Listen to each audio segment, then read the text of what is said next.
Un cordial saludo para todos. Arrancamos pues esta séptima semana con el objetivo de conocer algunos tipos de sensores que nos van a permitir detectar vehículos. Finalmente, este repaso o este estudio, este recuento, nos va a nosotros dar las bases suficientes para elegir el dispositivo más adecuado para nuestro proyecto del semáforo inteligente. Entonces, en primer lugar, vamos a iniciar hablando acerca de los sensores de distancia. ¿Cuál es el objetivo de esta primera parte? Entonces es conocer las principales características de los sensores de distancia. Primero vamos a hablar en qué consisten este tipo de sensores. Entonces vamos a decir en primer lugar que ellos nos permiten realizar la medida de distancia o desplazamiento lineal de un objeto, proporcionando una señal eléctrica según su variación física. En la imagen vemos pues que tenemos un dispositivo que transmite, la señal transmitida choca contra el objeto, se devuelve y a partir de esa información es posible calcular la distancia. Arranquemos con los sensores de distancia láser. Estos sensores permiten realizar la medida de distancia sin contacto ni rozamiento, algo que es muy importante y bastante relevante para nuestro proyecto. Lo hace a través de una triangulación de varios rayos láser que van dirigidos hacia el objeto a medir. Los rangos disponibles permiten medir desde unos pocos milímetros hasta decenas de metros utilizando esta tecnología de sensores de distancia láser.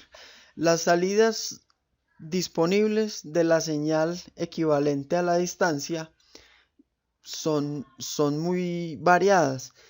Van desde señales analógicas estándar de voltaje y de corriente de 4 a 20 miliamperios, de 0 a 10 voltios, que son estándar para los PLCs, para los microcontroladores, hasta interfaces digitales más avanzadas que se llaman, o mejor dicho, que llamamos estas protocolos de comunicación industrial Ethernet, Ethercat o Profibus.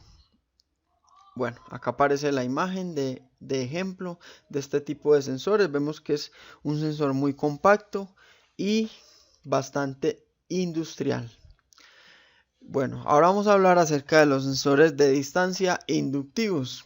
Estos sensores permiten realizar medidas de distancia sin contacto también, gracias a su tecnología inductiva. Inductiva significa que genera un campo magnético. Se usa para medir la distancia de objetos metálicos. Muy importante eso, para medir la distancia de objetos que son metálicos. La medida la realiza de forma proporcional, al igual que la anterior, detectando la distancia a la que se encuentra el metal con precisión igualmente de micras, y según esa distancia se genera una señal analógica de corriente o de voltaje según el rango con el que trabaja el sensor. En la imagen vemos pues la parte física de este sensor. Normalmente es un sensor que se usa mucho igualmente en el mundo industrial, que es bastante confiable. Se caracteriza porque la medición es de distancias pequeñas, muy pequeñas, estamos hablando de milímetros. Sensores de distancia ultrasónicos. Los sensores de distancia por ultrasonido son sensores que son muy compactos y nos permiten medir distancia o desplazamiento sobre materiales, ojo con esto, materiales que son translúcidos, irregulares, que son pulidos, entre otras características. Y que estos sensores entregan una señal proporcional también de corriente o voltaje, dependiendo el rango de distancia medido, que lo va a determinar ¿quién? El sensor que estamos usando. Utilizan una frecuencia de alrededor de 30 kHz. Por eso se dice que son ultrasónicos, por encima del sonido. ¿De qué sonido? Del sonido audible. Recordemos que el sonido audible está entre 20 Hz y 20 kHz, por lo que esta frecuencia no es audible para los seres humanos.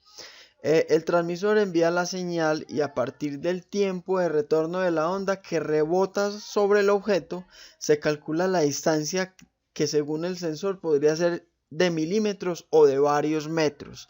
Vemos aquí un ejemplo de un sensor ultrasónico para pequeñas distancias. Este es para distancias mayores. De pronto estamos hablando de milímetros. Este tipo de sensor con esta presentación. Estos otros sensores son más didácticos para espacios interiores y trabajan con distancias de 7, 6 metros, y tenemos este otro tipo de sensores que son para la intemperie, que trabajan 10 metros, distancias muy altas y con una precisión bastante interesante. Bueno, entonces estas son las referencias. La diapositiva igualmente aparece adjunta a este video en la parte de abajo para quienes quieran profundizar acerca del tema. Bueno, continuamos entonces con la siguiente información.